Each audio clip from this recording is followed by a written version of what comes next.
Good morning, everyone, or good evening, good afternoon, depending on where you're based. Welcome to today's webinar. For those of you who may not know that much about Work 180, I just wanted to share a quick overview with you. Work 180 is on a mission to empower every woman to choose a workplace where they can thrive. As an advocate for working women, we provide job applicants with a directory of endorsed employers who support diversity, inclusion, and equality. And on our website, we share information around pay equity, flexible working, paid parental leave, and a range of other important criteria. All Work 180 endorsed employers go through a pre-screening process to make sure they meet all of our criteria. Needless to say, it is really an exciting time for workplace equality, and we are very passionate about it, and we're just getting started. Quick introduction from me, I'm Jodi Rosenthal. I'm the Global Head of Customer Success at Work 180. I have the privilege of leading the team that works with our employers on progressing their policies, and also very importantly, in regards to today's topic, helping them evolve and progress their employer brand as an employer of choice for women. Other fun facts about me, I'm a flag-waving feminist, I love a Broadway musical, and I'm a crazy cat lady. So if you see any cameo appearances on my end, that'll be my fleeps making their appearance. Today, we're going to be discussing the importance of shaping your employer brand. And to do this, we are immensely lucky to be joined today by a true expert in the space, Alana Bennett from Connected Experience. Welcome, Alana. Thank you for joining us. Thank you for having me. A bit about Alana. She is a self-proclaimed human experience fanatic and coach with over 15 years of experience in human resources spanning talent acquisition, talent management, employee experience, employer branding, and generalist roles. She has also led award-winning transformations and teams. She believes that businesses are successful when individuals, leaders, and organizations are connected and aligned, and it is this that has inspired her to start her own business, Connected Experience. I'll shortly hand over to Alana, and she's going to run today's session for us. But before we start, I'd like to share a few housekeeping guidelines with you. We obviously have a lot of people on the call, which is fantastic. Lovely to see you all. But to make it manageable, can we please ask that you please keep your microphone on mute. If you have a question, feel free to type it into the chat box, and we will do our best to answer as many questions as we can as we go, and also at the end of the presentation. We were going to do them all at the end, and Lana said no, she likes the flow, so I'll be monitoring the chat box for any questions that pop up, and I'll just be putting my hand up to give her an indication that there might be a question after a particular section. You're more than welcome to have your video on. It's lovely to see who's attending with us, and you know, it wouldn't be a Zoom call if we didn't have some appearances from partners, pets, or kids, so please feel free. But without any further ado, I will hand over to Alana. Thank you very much. Thank you, and thank you for the great introduction. I'm sharing my screen now, so hopefully everyone can see that. A little fun fact from me, actually, I want to share that Jodi and I actually used to work together. So this is dangerous because we love to chat and we love each other. So let's hope we stay on course here, which I'm sure we absolutely will. As Jodi mentioned, would love for you to be using the chat functionalities we go through this session. We want this to be a really interactive conversation. So employment brand, holy cannoli, I keep thinking to myself, wow, for those of us that are in talent acquisition, HR, hasn't this year been a challenge already? And I think for a lot of us, it's probably, you know, the biggest professional challenge that most of us have probably had thus far in our career. You know, we've obviously got the combination of COVID-19 and Black Lives Matter, and these are really defining company values and calling us to all lead in really, really new and different ways. We're seeing obviously organisations, you know, having to lay off employees, and, you know, everyone has shifted to some type of remote working. Whereas we've also got others that are having to ramp up their hiring volume and speed like never before. And these are obviously those organisations that, you know, have essential workers.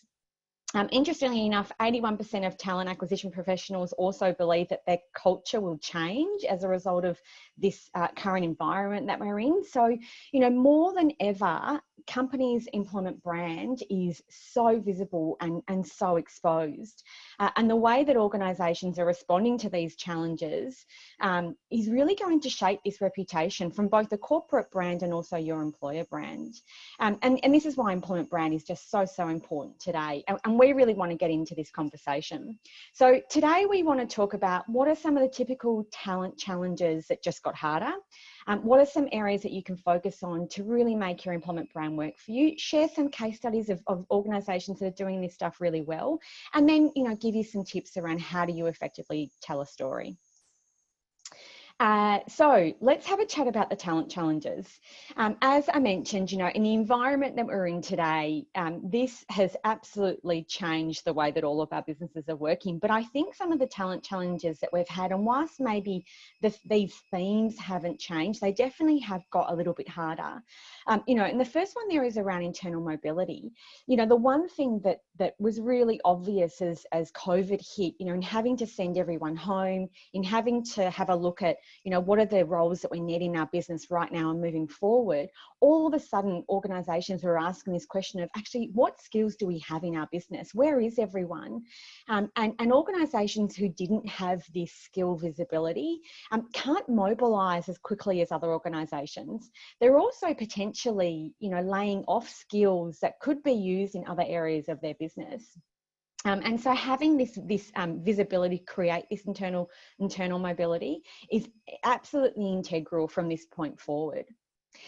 Candidate experience, this is a real passion point. I mean, the experience agenda is a real passion point for me, but I think what's really interesting now is we are seeing such high levels of unemployment that, you know, Australia just hasn't, well, globally we haven't seen, you know, in a very, very long time. And so there's this real play of power, unfortunately, between employers thinking, well, you know, potentially my people should be grateful they've got a job, and then, you know, kind of what's the candidate experience when we're in this kind of this, you know, position of power. And so, you know, and the amount of stories that I'm hearing, and I'm sure I'm not alone in hearing it, and even, you know, for those that have probably experienced it themselves, the experience that candidates are getting at the moment is woeful. You know, people just not responding. And this doesn't need to be exceptional candidate experience. Like I'm a realist and realise that that's not always possible. However, and I know that I'm doing some work with some clients where I'm, you know, I've got one role I'm working on. There's been 350 applications for that one role. And I know that that is now going to be the average standard. So I absolutely appreciate that this is a real challenge when the volumes have all of a sudden increased. At the end of the day, these people that are applying for your jobs are humans, and they just want to feel respected. You know, they want feedback in relation to their application. And not giving that has such an insane impact on your brand. Jodi, I'd love to ask you about the Work 180 feedback loop, if you could share. Yes, absolutely. Well, we had a good chinwag about this yesterday. As Alana knows, I was a job seeker last year for a good number of months, and certainly then coming into an organisation where candidate feedback is something that we facilitate was really impressive to see. The feedback loop that we have is essentially around, it's twofold. One is it's allowing candidates a platform to share their experience with our endorsed employers. It also provides an external kind of third party who they can provide that feedback to, which means that they can obviously be as open and honest as they want without in their minds potentially jeopardising any potential opportunities in the future. However, what that also allows us to share with our endorsed employers is areas for improvement, but also stuff that they're doing really well. I think that's an area that sometimes doesn't necessarily get as much focus. You know, candidates who've had a great experience with an employer and would like to provide that feedback regardless of whether or not they were successful. But it's a fantastic way for us to be able to kind of give candidates that forum, but also to share those valuable insights with employers. And as we spoke about yesterday, Alana, you know, 99% of the time, the feedback about areas of improvement is about communication, and the feedback about areas they've done well is around communication. Yeah, absolutely. And I think, you know, it's interesting because some of the questions that I get asked is, you know, but there's so many people, how do I make it feel personalised? How do I make it kind of feel special that the candidate's receiving it, you know, does feel like it's unique to the standard kind of rejection or, you know, acknowledgement email that they get automated from a platform. And I think this is where employment brand is critical, right? Is how are you threading your language from your employment branding into all forms of communications that you have across, you know, your employee experience journey. And that begins with looking at what is the messaging that you are sending to your candidates from the minute that they submit an application well, obviously, clearly, well before that, but in terms of that recruitment process, and how are you giving them feedback? So, you know, the example I gave earlier around this role that I'm recruiting at the moment is, for a large bulk of them, they weren't going to make it through to shortlist. You know, in 350 candidates, when there's one role, we all know that the odds aren't great for everyone. But I took the time to, you know, really craft the right message that ensured that it optimized the branding of the business, and felt really true to them. So it wasn't kind of, you know, my words per se. And the amount of emails that I got from candidates that first of all said, thank goodness, thank you so much for just responding in the first place. But actually, thank you for feeling like it's an email from a human and not, you know, from a computer. So I think we can't underestimate, you know, and in this particular instance, the CEO of the business got a number of emails directly just want to say thank you so much for the correspondence throughout the experience. So indirectly, it has had such a massive impact to his brand, that I don't think that we can underestimate the value of, you know, crafting some really good messages, even if you are sending them out by bulk. The next thing I want to talk about is connected cultures. So this is really interesting for our environment right now. You know, more than ever, our workforces are dispersed. There's very few people that are cohabitating in a physical workspace. And so how we connect our cultures is going to look really different. You know, we're moving away from these events where we physically connect individuals to, let's hope at some point, a hybrid. I'm in Melbourne, we've gone back to lockdown, so we ain't seeing anyone. But definitely, you know, virtually, we have to be creative about how we're connecting these cultures. And this is really important because how we communicate, how we connect culture is what candidates want to know when they're applying for jobs. You know, they want to know how the elements of your culture existing in the virtual world that we're all experiencing today. So it's a really important consideration as you think about how does your employment brand come to life and what role is, you know, connection in your culture playing in the environment that we're in today. Next, we want to talk about human experience and not just employee experience. And I keep saying this, you know, that we are all human inherently, right? And I think somewhere along the way that maybe we just lost sight of that and it became about employee experience. I think the environment we're in has absolutely pulled us back into human experience. You know, inherently, we've got emotions, we've got safety needs. You know, I think about Maslow's hierarchy, and we are sitting at the bottom of that triangle hard and fast right now. You know, we're seeking safety, we're seeking security, and that's not just physical safety, it's psychological safety. And so again, we can't underestimate when we talk about our branding, how do we focus on what we're doing in terms of the well-being for our people first and foremost. Again, these are indicators that candidates are looking for to know that this is a good place to work, to know that you're an organisation that really truly cares and respects the humans in your business first and foremost. And so I think now more than ever, just the sheer nature of the environment we're in, this human element of experience is really coming to the forefront. And we should be making sure that we're designing and we're thinking about our communications through the lens of the human and the human need rather than just the employee. The last point there is around technology. And again, this is the other element that is really escalating in organisations. And so this is kind of the digital employee experience now that all organisations are having varying degrees of maybe where they work, let's say kind of 3-4 months ago, and where they are today by sheer virtue of this remote working. And I think what we'll see this digital employee experience escalate even more now that, you know, we are seeing across globally, you know, different paces at which, you know, employees are returning back to that physical workspace. The one thing that I think is so important in considering when we talk about technology is, are we looking at the technology in our businesses from the customer lens, or are we looking at it from a HR lens? And what I mean by that, ultimately employees as a HR function, employees are your customer. And so, rather than thinking about the platforms that you may engage in, will they make your life easier as a member of a people and culture team? Or in fact, is it going to make your customer, your employee's life easier? There's nothing more frustrating where people can't find basic information. And again, this all looks at, when you talk about yourself as an employer, and if you're in tech yourself and, you talk about being really innovative and digitally led, and then the experience is really different to that, this can have such an impact on, the employee's sense of connecting with your organization. But kind of, did I get sold a misguided promise? This isn't what I thought it was going to be. And so, how do you start to think about your employees as your customers and really bridge that gap between, what you do for your customers as an organization and what you do for your employees?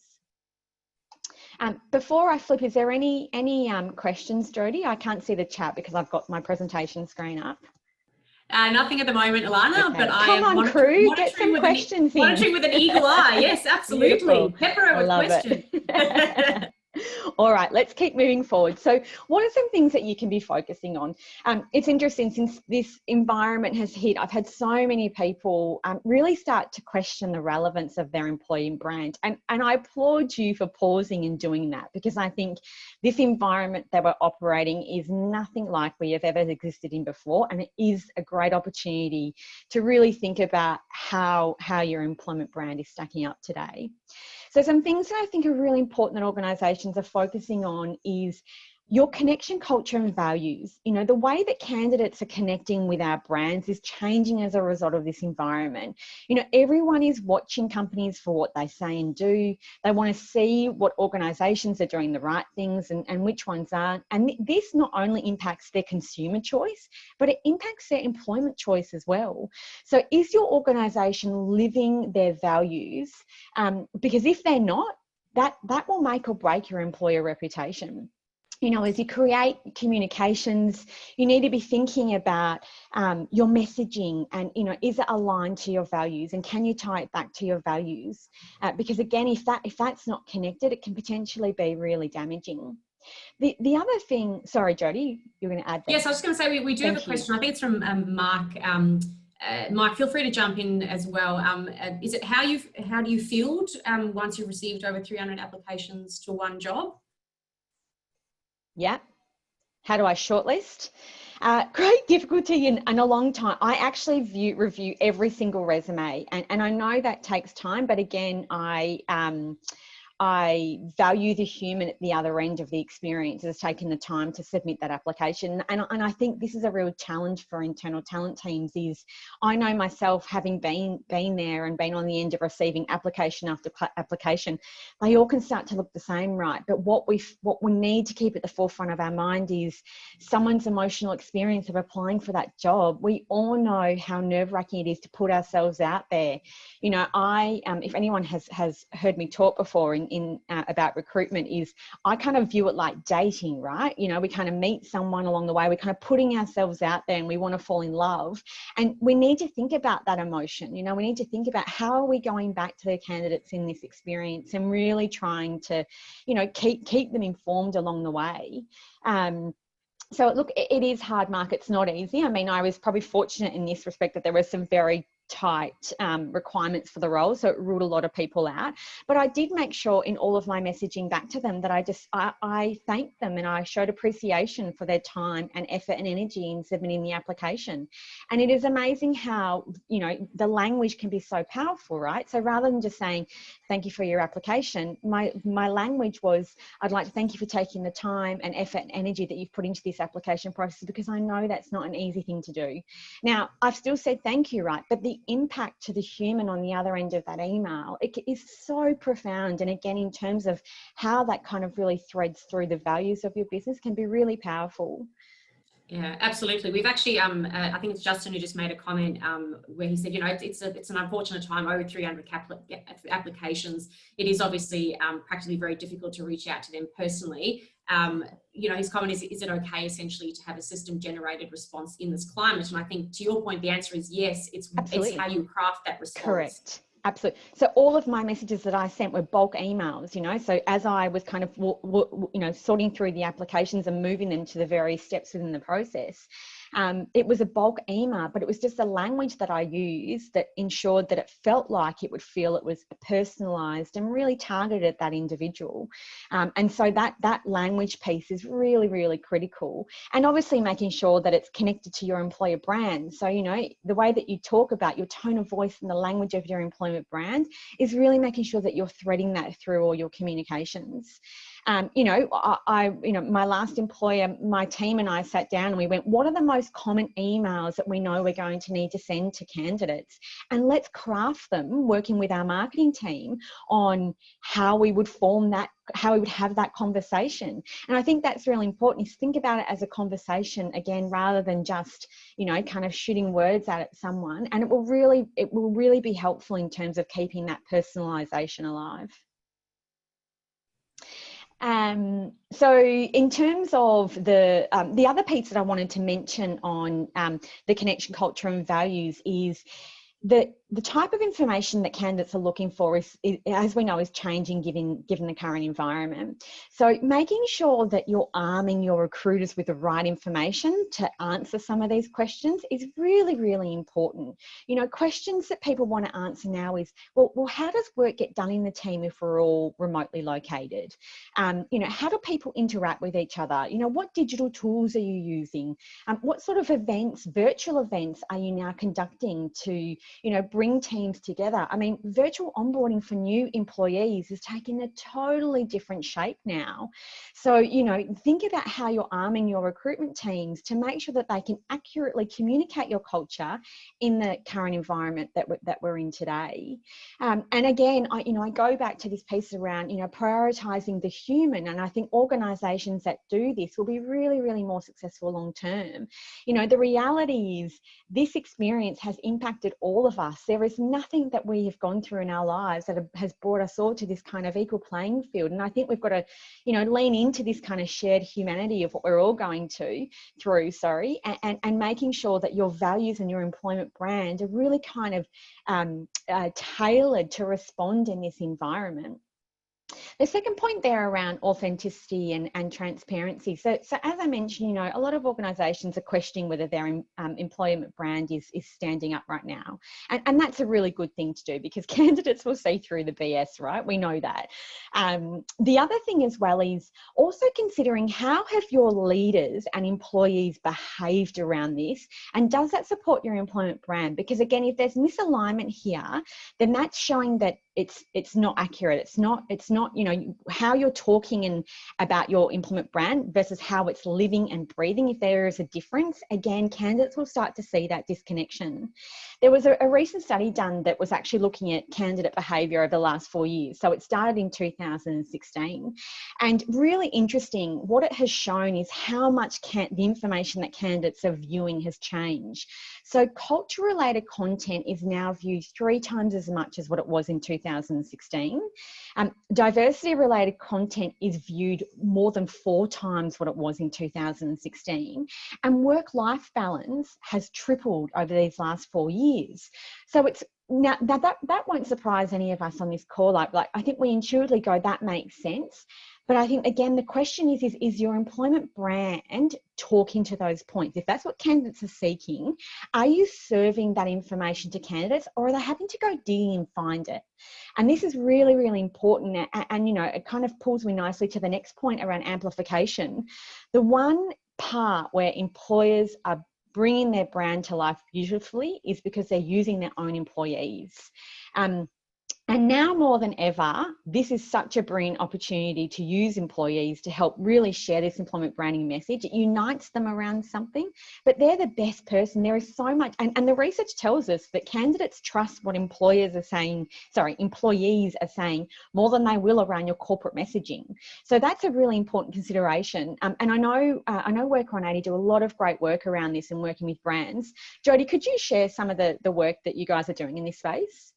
Oh, happily. This is the thing we love most about what we do. I suppose I always liken it a little bit to, and you've mentioned it beforehand, traditional advertising, would you believe a TV commercial, or would you talk to a person who works at that organization, and the difference and the impact that kind of, authentic connection has.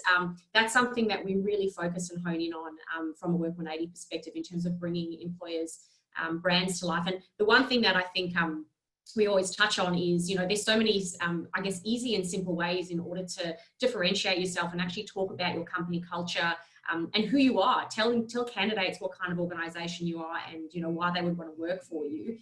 But having that level of authenticity and transparency is key as well. Tell them who you are now and maybe who you want to be. It was a really good example that we had recently in talking with one of our endorsed employers, where they identified that they were bringing candidates into the business that they wanted to be, not the business that they were at the time. And the differentiation in someone coming into an organisation and going, this is not what I expected, and then unfortunately deciding to head off, versus someone who goes, this is the organisation now, and the employer kind of going, we want you to be part of our journey. This is where we want to go, but join us and be part of our progress.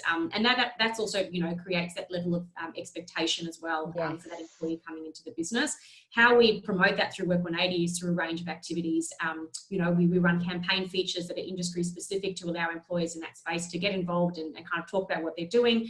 Employee stories, which are by far and large probably the most effective way of bringing your organisation's culture to life. Hear it literally from the people in the organisation. What is it that they love about working there?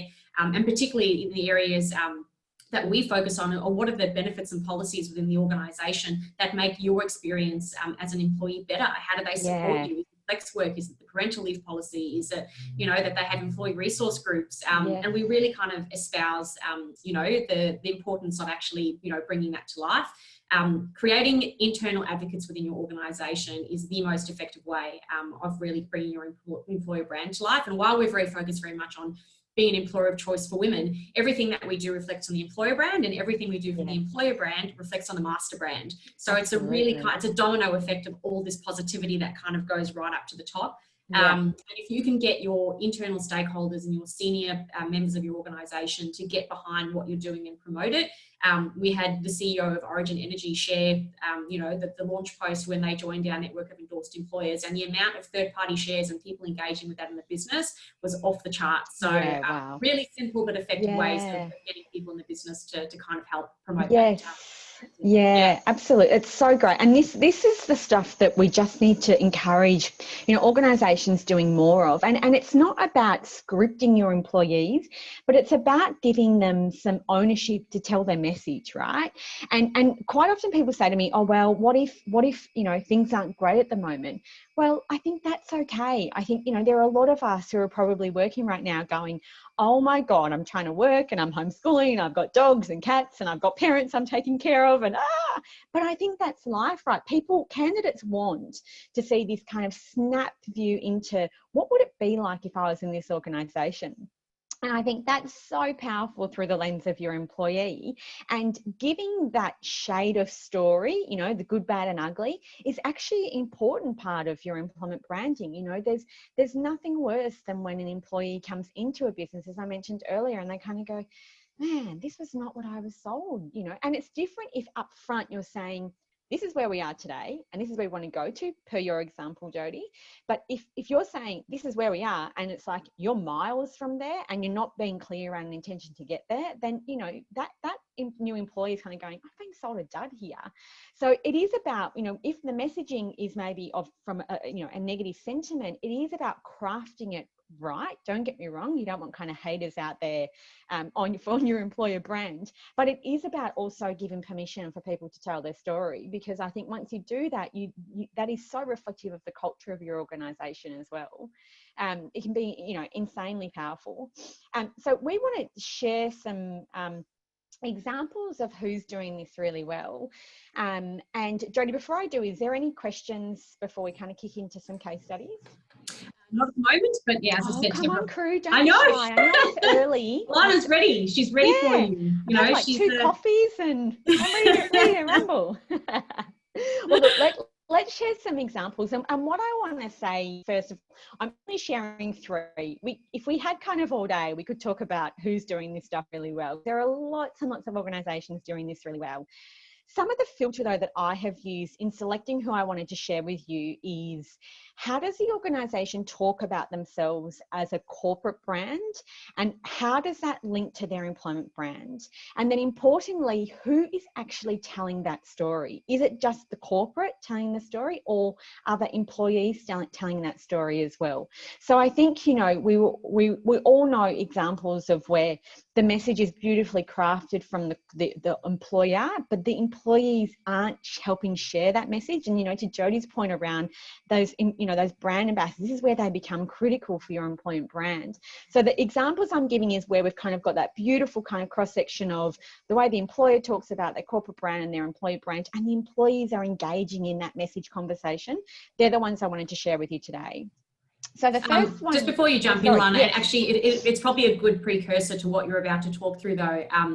Just I guess, a comment/question that's come through around providing a realistic kind of job preview to candidates.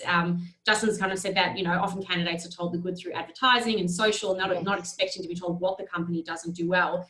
So he's kind of said perhaps the challenges need to be communicated in the selection process rather than advertising.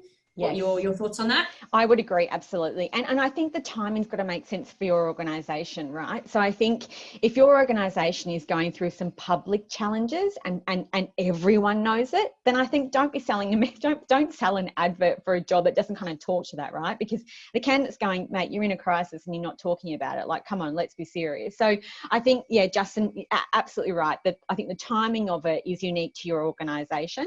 I always, you know, like to think that sometimes when we talk about challenges, they're nice. It's nice to do that, you know, when you kind of got that face-to-face moment, because you can help see the person and see the, you know, the physiological cues that are going on around it. Is this kind of a, you know, a no deal for them, and be able to respond to any questions and kind of talk around the points. But I think it just depends on where your organisation is, and, you know, is it other challenges publicly known? Then I think you should definitely talk about that up front, because otherwise, you know, candidates have got access to all the information, right? So the first example I want to share here is Airbnb, and I have such a heart affiliation for this business, and I mean, their logo kind of, you know, talks to that itself, right? We've all no doubt seen how they responded as a business to COVID, and if anyone hasn't read that email from one of the founders, you need to go and find it. It is just, I mean, I have to admit, I had tears in my eyes as I was reading it, you know, that just the honesty and the frankness of why they were having to make the decisions that they were making is just such the epitome of their brand, their corporate brand and their employer brand. And this is what I love about, you know, how Airbnb talk about themselves is, you know, they have knitted those two brands so tightly together, and their employees do an amazing job of amplifying that brand. You know, they're really, really a standout in terms of how they bring this messaging to life, and how they importantly use, you know, their advocates in their own business. The next example I've got here is Salesforce. So again, these guys, they call it the Salesforce Ohana, which means family. So everything that they do, their employees are at the center of their success. And again, likewise, they do this amazing job of knitting their corporate brand with their employer brand. And what they also do is they've got spaces on their LinkedIn, for example, where when their employees are tagging Salesforce, it's pulling that content to the front of their pages. So that's a really beautiful way to really get great content up on your socials, where your employees are doing the hard work for you. And, you know, so the consistency of their messaging across all of their social presence is really excellent. And the way, again, that they thread that messaging from, you know, corporate to employer is fantastic. So they're another one that I think are doing this stuff really, really well. And lastly, I wanted to give you an Australian example and talk about NAB. Which again, these guys are doing a great job at using their employees. So you can see on the right hand side of this slide here is this is their LinkedIn page, where it's pulling where employees are tagging NAB in social posts.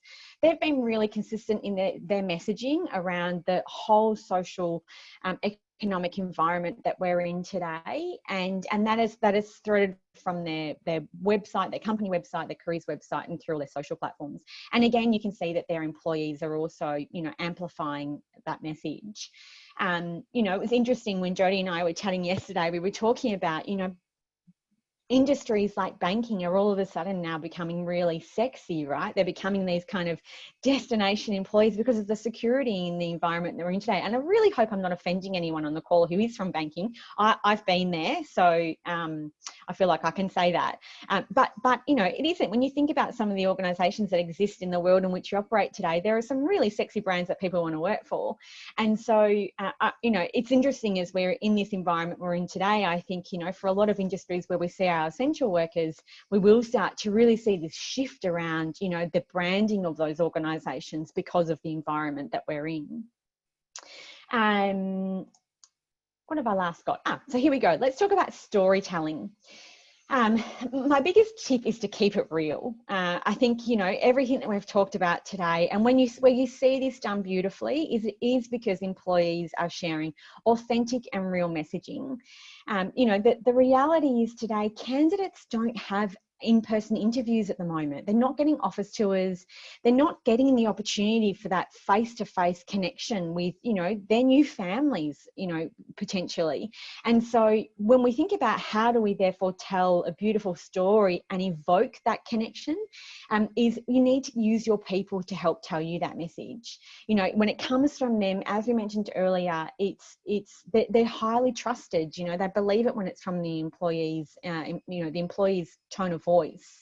The other thing that I would also recommend is don't over polish it. You know, if it feels too orchestrated or too produced, it doesn't feel real. Yeah. Jodi, you're on mute, by the way.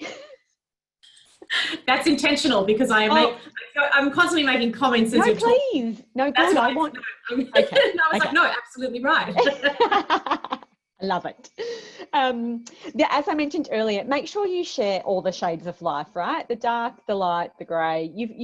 People want to see the full view of what it's like to work at your employer and be a part of your team, and really make sure that your people are at the heart of the messages. You know, how you're responding in the current environment is so crucial. If your organisation is not talking about the two biggest events that are impacting our climate right now, then candidates are wondering what you've got to hide.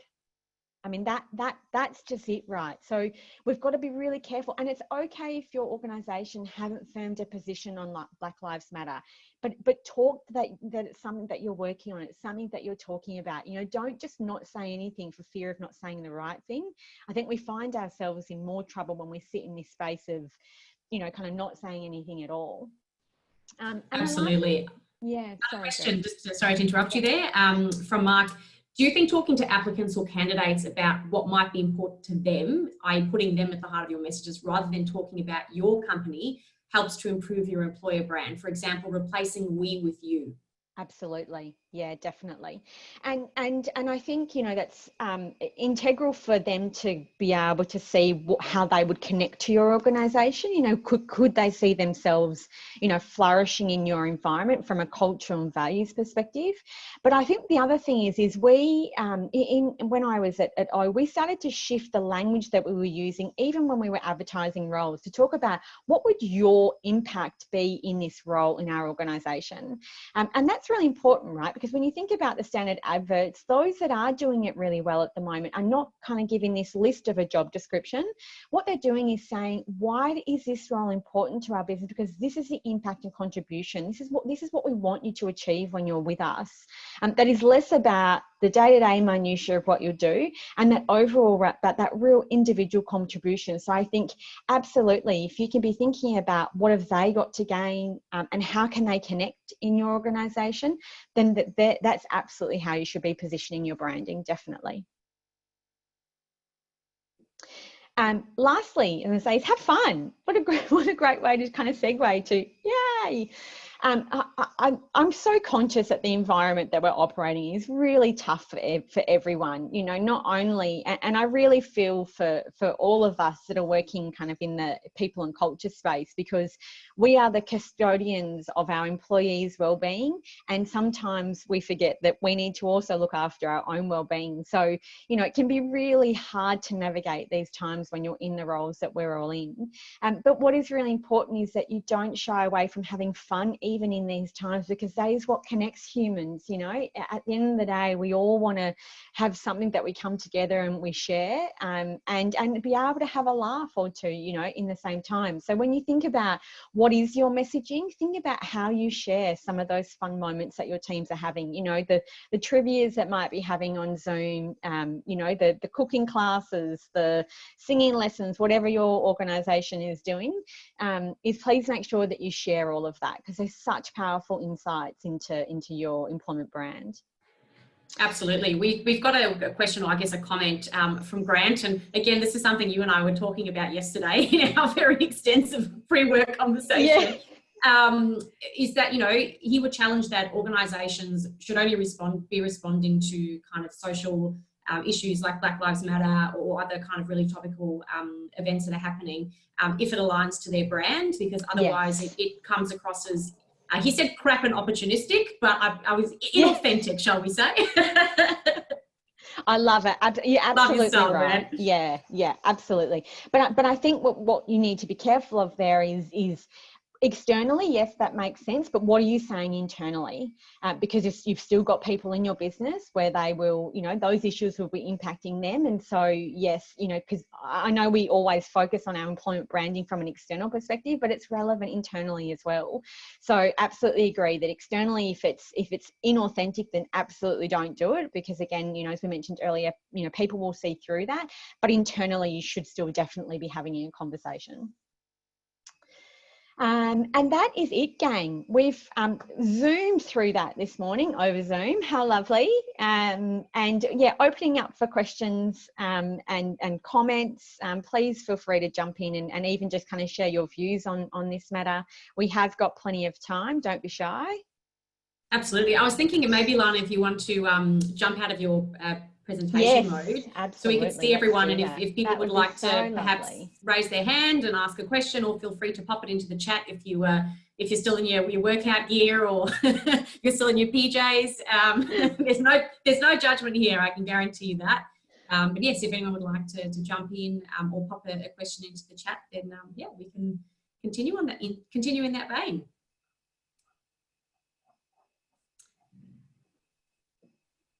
Great. Oh, here we go. Justin, you're MVP question asker today. Love it. Alana, do you have any suggestions around how the relationship between marketing and talent acquisition can be maximised? That is a fantastic question. Yeah, you need to make friends with your marketing people. Look, I don't think there's any marketing functions that don't see the value in the employment branding. I think if they don't, then the conversation that you need to have with them is that employer branding is to recruitment what marketing is to sales, right? And that's the best analogy I think that you can use to really help them understand why your employment brand is important. But it is important to keep them as allies. You know, you want the messaging for your corporate brand and your employer brand to really knit nicely together. And if they're not on side, then that will make it really, really hard for you, which is, you know, just unnecessary. Yeah, I think, you know, when you've got, you know, internal brand teams or, you know, they will get that branding piece. So I think, yeah, if they don't, then I'm not sure that they're ever going to get it in the environment that we're in today. Employer brand isn't, you know, a new concept. But I think, yeah, definitely making sure that they understand the value to recruitment as they would, you know, from marketing to a sales perspective. Absolutely. And Grant's just popped in, first thing to say, appeal to the brand team. They're likely to understand it. So I think there's obviously an understanding behind that. We have a question from Adriana as well. Do you have any great examples of organisations with great videos or content of employee testimonials on their websites or job adverts? If you'd like to answer, I've also got some good examples ready to go. Yeah, you go. Share yours, Jodi. Go. Yeah, no, look, I mean, you know, that's a key focus for us as an organisation. Every endorsed employer on our website has an about page, and we certainly encourage them to, you know, put some great video content that really does showcase all the different components of their culture, what they bring to the organisation. Some ones that pop to mind, Jacobs, who's a kind of an engineering consulting business that we work with, have been really focused on flexible working for the last couple of years, and they've done some amazing content that actually that kind of shows a day in the life of one of their employees and how he moves through the day and how that flexibility allows him to get what he needs to do to get it done, but also spend time with his family, and really kind of how that has impacted him in a positive way. We have a number of organisations. Splunk, who's one of our endorsed employers as well, has a great video about what it's like to work there. I mean, I could probably go on and on and more than happy to kind of share some of those examples. But you can always find those great employers. They usually have YouTube channels. MYOB is another one that pops to mind. They actually have specific video content that actually focuses on different aspects of their business, parents, their employee resource groups, their culture, health and well-being. So, you know, there's a lot that you can do around to really bring your culture to life when candidates are looking at what you're about and if they want to work. Yeah, and I would just add a couple in there. So Cisco do this beautifully. You know, they've got a powerhouse of an employment brand team who again work really closely with their marketing team. Oh my goodness, my other one. Oh, Nike was my other one. Now, interestingly enough, throughout COVID, Nike in China actually released this really beautiful day in the life of video of actually someone returning to the workforce. And for the life of me, I cannot find it. I'm not sure whether it's been taken down, but it was literally showing what that experience would be. And I think anytime you're doing these kind of, you know, realistic previews into what jobs are like or any experience in your organization, I think they're so insanely powerful to help, you know, kind of communicate that employment brand. The key here is that if when you're going to create these pieces of content is you obviously want everyone answering the same question, but that's all you do is you give them the question and you shoot. You know, you don't allow them to overly orchestrate their response, because when it becomes too rehearsed and too staged, you then lose that real rawness and authenticity of it kind of being that off the cuff comment. So I think when you are thinking about how do you use videos, because videos is by far definitely probably the biggest trend that we're seeing increase from employee advocacy from a branding perspective, is just make sure that you don't over orchestrate people, because sometimes it's funny, you get someone behind the camera and they're like, okay, now hang on, let me look at my notes. Oh no, you know, and there's this nervousness, but then they really lose that rawness about it. Absolutely. Couple more questions. They're all coming through now. Yay. Get ready. Good job, Prue. From Steph, she's looking for ideas on how she can connect new starters with the brand while onboarding remotely. Yes. So I think there's two parts to this, Steph. I think the part is do you need to change some of the content that you share as part of recruitment so that you can give them a little bit more as they're going through your process? And then as they're joining you is be thinking about and it might even be really helpful actually to speak to some recent starters to actually look for what content has been really valuable for them to have in kind of the early days. I know when I've done work designing experiences is looking to people who have recently gone through that is really helpful in going, how do you give them the right information they need at the right time and not kind of overwhelm them, but give them that insight. I think if you've got video content that you can share around how your brand comes to life internally, so what are the points in which, you know, you're connecting as an organization. It could even be, you know, a video from a leader just talking about the times that you're in at the moment.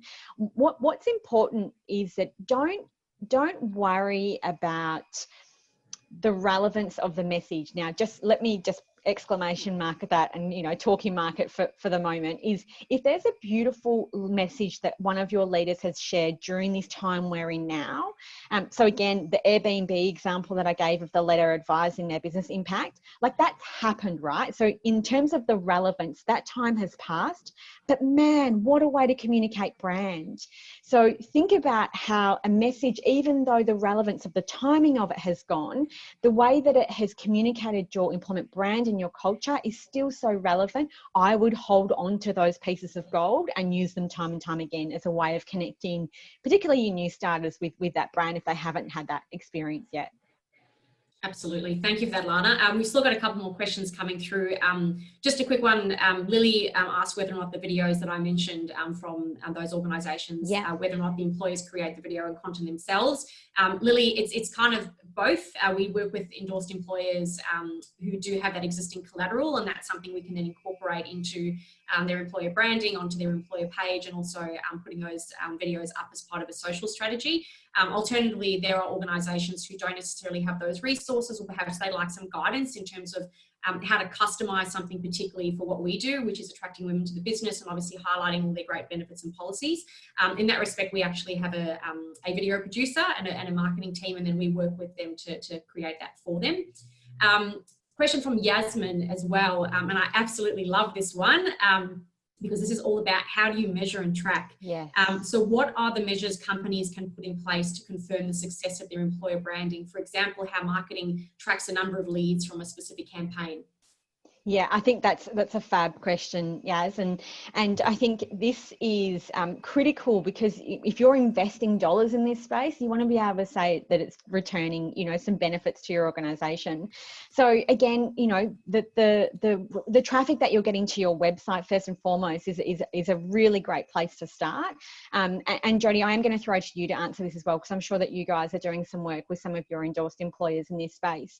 The other thing is, ask your candidates, how they heard about your messaging.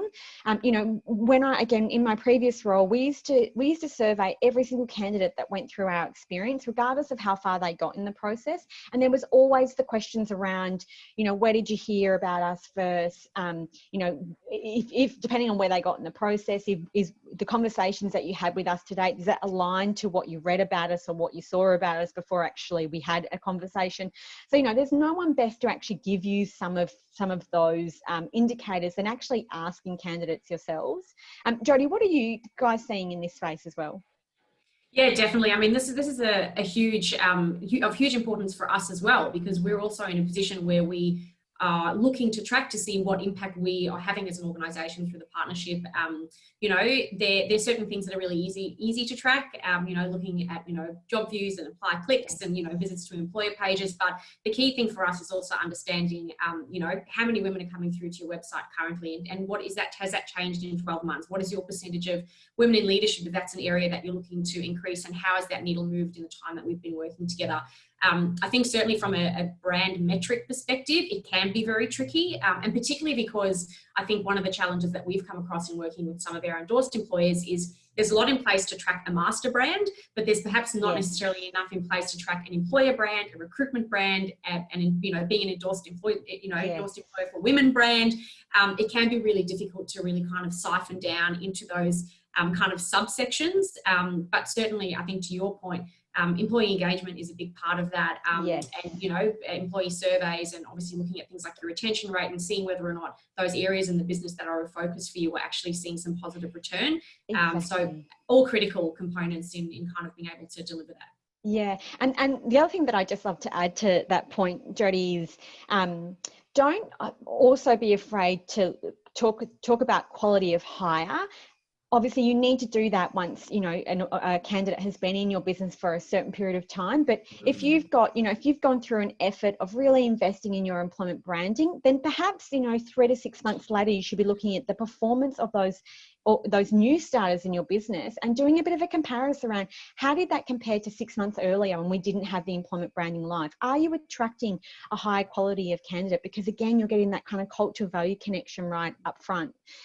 So I think there are some other metrics that, will take have a bit more of a lag time in terms of realizing the direct contribution, which is different when you're kind of selling a product and you can say, well, 6,000 people brought it. But I think that's also a great metric for you to be looking at in terms of from a quality hire piece. Absolutely. And I also do want to throw quickly to a very spot on comment from Hayley as well, where the point she makes is that applicants and candidates also generate a lot of traffic to the overall company website. So it makes sense to align what you're doing from a company brand perspective and employer brand perspective. It's just connecting the dots. And can I just add to that, for God's sake, make it easy for candidates to find your career site. It's nothing more frustrating than you go to an organisation's website, because that is where people will go first.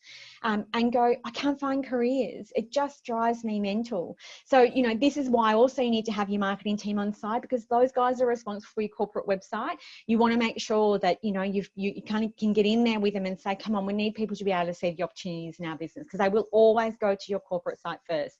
And if you make it impossible for them to find you, then they'll just go too hard. I'm moving on. Absolutely. I agree. Again, as a job seeker last year, it was like going down a rabbit hole sometimes. How many tabs can you have on one page? Yeah. Well, look, it's just on 10:59, and thank you to everyone for participating today. Thank you for all your great questions and your comments in the chat. It's been so wonderful. I hope that you have enjoyed Alana's presentation today. I certainly have and found it really, really useful. We will be sending a follow-up email today, or probably later this week, to collect your feedback. We'd love to hear what you liked, any improvements, and also any other topics that you will be interested in kind of, you know, hearing about or getting involved in. And we will also share Alana's deck as well. So there's some reference points, the case studies, and all the kind of nuggets of gold that she went through today. That'll come through along with all the rest of the information as well. And yes, thank you to everyone for all your comments and your compliments in the group. I'm really glad everyone enjoyed it. We enjoyed being with you today. We did, and thank you to everyone, and we will hopefully see you all again soon. Stay safe. Thanks, everyone.